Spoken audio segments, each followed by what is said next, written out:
Even for those of us who follow the news pretty closely, trade policy talk, tariffs, trade wars, supply chains, it can all sound pretty complex, maybe even overwhelming. Yeah, it's easy to just tune out. Lots of jargon. Right. But these things aren't just abstract concepts floating around. They directly impact the prices you pay, the jobs in your community, even how competitive our industries are globally. Absolutely. They hit home. So we're here to cut through some of that noise. Our mission in this deep dive is really to unpack the current U.S. trade policy landscape. We want to look specifically at this idea some sources call polite protectionism. We'll dig into the economic arguments behind it, both pro and con, and then maybe look abroad, see what contrasting approaches are out there. Sounds good. We've got quite a range of material to draw on, too. We do. Insights from places like the Cato Institute, the Heritage Foundation, the Competitive Enterprise Institute, also reports from the European Parliament, Brookings, even some public discussions. A good mix of perspectives there. Exactly. The goal is to pull out the key nuggets, help you connect the dots, understand the different viewpoints, and really grasp what it means for all of us, consumers, the economy. Okay, let's get into it. So let's jump right in. We've seen plenty of headlines about trade policy shifts, but our sources seem to point to this consistent thread, what they're calling polite protectionism.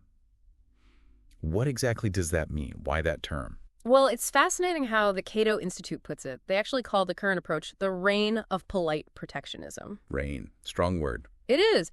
They see it as maybe a quieter or more diplomatically phrased continuation of the previous administration's move away from, broad multilateral free trade deals, the kind that used to have pretty wide support. Okay, so quieter but still protectionist in their view. That's the argument. And this shift was apparently signaled quite early on. There's this moment with USTR Catherine Tai. She was asked about eliminating tariffs as a goal. And her response was really telling. She said something like, maybe 5 or 10 years ago, I would have said yes.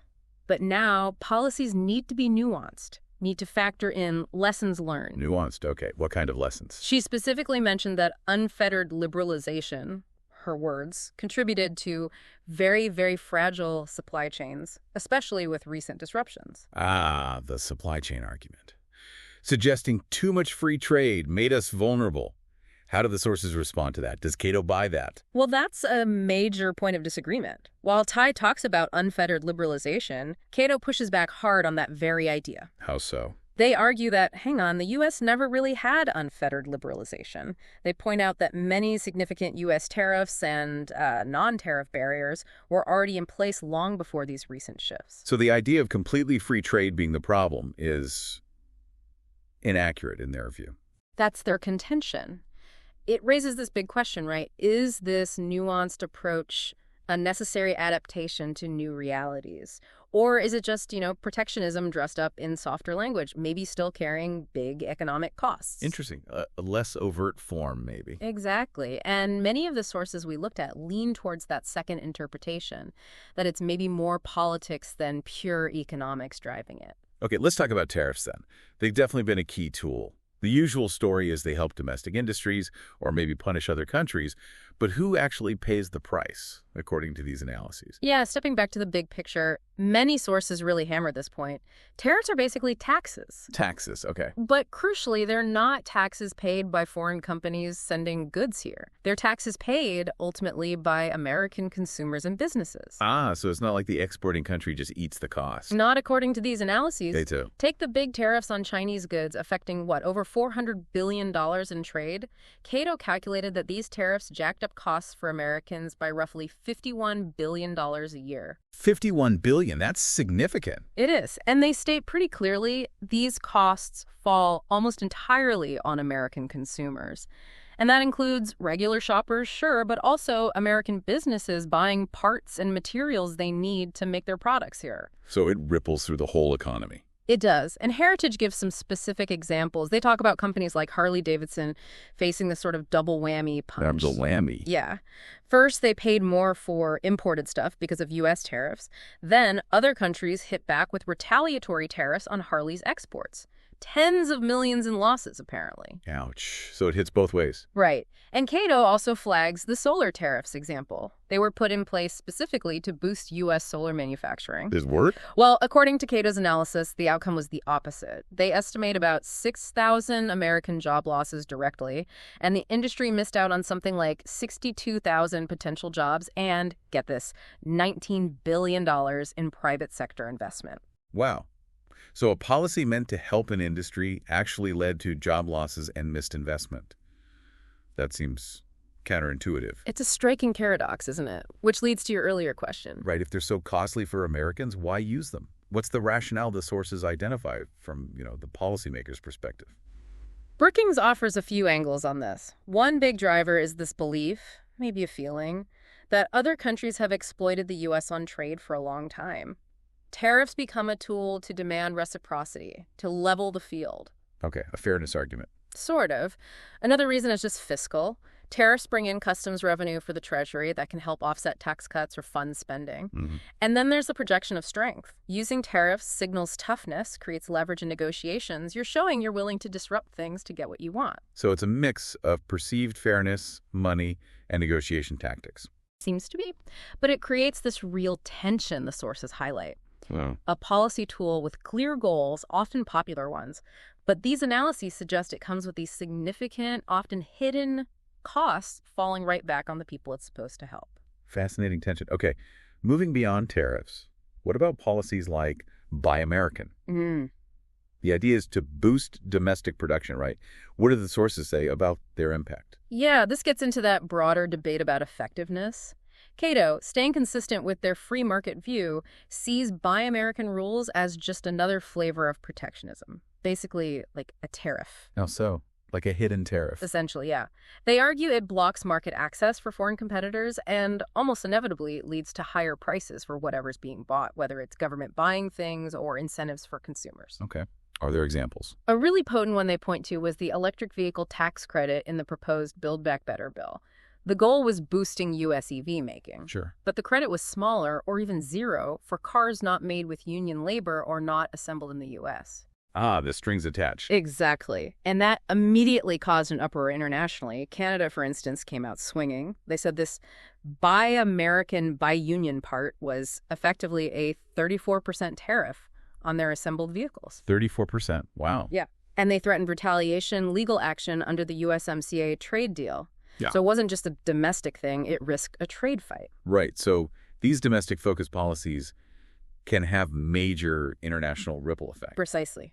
And this ties into a wider critique from sources like Cato and Heritage about something they call industrial policy. Industrial policy, meaning the government trying to steer the economy. Yeah, basically the government stepping in to try and pick winners and losers in the market, directing funds or giving advantages to specific industries or companies they think are important. What's the concern there? The argument is it's risky. It opens the door to cronyism, political connections mattering more than market success.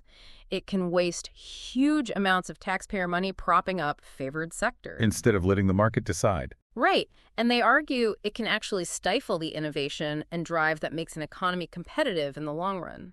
The claim is, instead of making the U.S. more resilient, this kind of policy makes the U.S. less, not more resilient. Less resilient? How? By misallocating resources, discouraging real competition. And they even say it risks making the U.S. economy more like China, a country often criticized for its state-heavy economic model. That's a strong charge.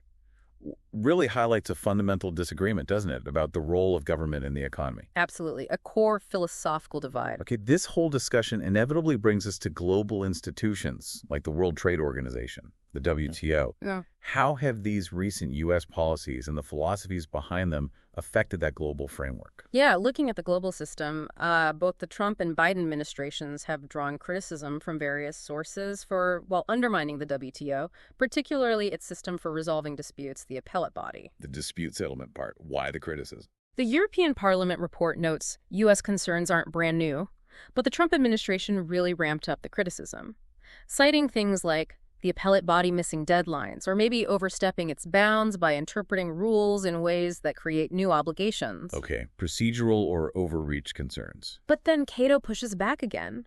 They argue many of these criticisms are wildly exaggerated. Exaggerated, why? Cato suggests it's often more about domestic politics. Especially, they say, after the U.S. started losing more cases brought against its own trade remedy measures, like anti-dumping duties, the argument becomes maybe the U.S. just didn't like the rulings it was getting. So less about the system's flaws, more about unfavorable outcomes from the U.S. perspective. That's the Cato interpretation. That's a fair reading of their take, yeah. Yeah. And this skepticism towards the WTO system goes hand in hand with a move towards more bilateral deals, sometimes even what's called managed trade. Managed trade. Like the Phase 1 deal with China. Cato calls that managed trade at its most naked. Why naked? Because it basically forced China to commit to buying specific amounts of U.S. goods like agricultural products, regardless of market prices or demand conditions. So specific quotas, not just market forces. Exactly. And the irony, Cato points out, is that the U.S. has historically slammed other countries for doing exactly that kind of thing. So the implication is the U.S. is sort of adopting a homegrown version of the Chinese industrial policy it often criticizes. A bit of do as I say, not as I do. Perhaps. The sources collectively paint a picture of a real challenge to the international trade rules. This reliance on unilateral moves, the criticism of global bodies, it risks a slide back towards a less predictable, more confrontational global trade environment. Okay, now let's pivot. Let's zoom out from the U.S. and look at another big economy that seems to be charting a very different course. Our sources talk about post-Brexit Britain having this unique chance, some argue, to really champion free trade globally. Yes, this is where you see a dramatically different philosophy potentially emerging. The Competitive Enterprise Institute, CEI, has this analysis called Cutting the Gordian Knot. Intriguing title. It is. And they frame Brexit not as, pulling up the drawbridge, but as the exact opposite, a chance for Britain to be truly open for business with the whole world, freed from what they describe as this massive regulatory weight from the EU. How massive? Did they quantify it? They do. Their numbers are pretty staggering. They argue EU regulations cost the British economy somewhere between 132 billion and 555 billion every year. Wow. That's a huge range, but even the low end is massive. It is, and they translate that to the household level, maybe 5,000 to 22,000 pounds per household annually, which, compared to average incomes is a potentially enormous burden, a major drag on growth in their view. Okay, so huge potential savings if they could shed those regulations. What kind of steps are they proposing to actually do that? It sounds radical. Oh, it is. They propose some really bold moves. One idea is a Royal Commission on Regulatory Reduction. Think of it like the U.S. BRE process for closing military bases. The BRE model. How would that work for regulations? Experts would systematically identify regulations that are costly or just unnecessary. Then, and this is key, their recommendations go to Parliament as a single package. Vote it up or down, no amendments allowed. Why no amendments? To prevent the whole thing getting picked apart by lobbyists and special interests defending their pet regulations, it forces a clean decision on the whole package, a way to overcome political inertia. Clever. What else? They go even further. They float the idea of unilateral free trade. Unilateral, meaning just dropping all barriers. Pretty much. Just abolish all UK tariffs, quotas, everything. Trade freely with everyone, whether they reciprocate or not. Whoa. That is radical. What's the argument for doing that? The argument is it would instantly mean cheaper imports, lower prices for consumers on everything, a huge boost to living standards. Plus, it forces domestic industries to compete, spurring innovation. They think it could be transformative, maybe like the Thatcher reforms were. That's a very bold vision. Counterintuitive, maybe, to just open up like that. Are there any real-world examples they point to suggesting this could actually work? Absolutely. They often point to New Zealand in the 1980s. New Zealand, what did they do? Radical reforms, including completely ending agricultural subsidies. Farmers were terrified, predicted disaster. And what happened? The opposite. The industry was forced to get efficient, competitive. It ended up larger, more diverse, more successful. And now farmers there absolutely do not want subsidies back. Fascinating. Any other examples? Fisheries, too. They advocate for market-based quota systems, ITQs, individual transferable quotas, basically giving fishermen property rights to a share of the catch. Property rights for fish. Yeah. You can buy or sell your quota. It creates an incentive to conserve the resource. And these systems, again, notably in New Zealand, have been shown to prevent fishery collapse, even reverse declines. So market-based solutions working in practice. That's the argument. It offers this really strong counter-narrative to managed trade, to government intervention. It's all about deregulation, free markets, competition, driving prosperity. So, wrapping this up, what does it all mean for you, the listener? We've dug into how recent U.S. trade policy is seen by some key sources as this polite protectionism. With tariffs, buy American rules, policies that might sound good, but, according to these analyses, often come with significant hidden costs for American consumers and businesses, and potentially challenge global trade norms. Right, and then we saw this starkly different vision. The potential, at least, for post-Brexit Britain to go all in on aggressive free trade and deregulation, using examples like New Zealand as a guide. Yeah, it really underscores a fundamental point from all these sources. Trade policy choices, whether they lean protectionist or towards free markets, they have really profound consequences. For everyone. For everyone. Jobs, the prices you pay, how competitive industries are globally, it all connects back. Understanding these debates is pretty crucial, really. So as you think about these very different paths we've discussed, that nuanced, maybe protectionist stance focused on domestic issues versus the bold, maybe risky pursuit of unilateral free trade and deregulation, what do you think? What are the most critical factors a nation should prioritize to ensure its long-term prosperity, its resilience, its competitiveness in this interconnected world we live in? Something to ponder.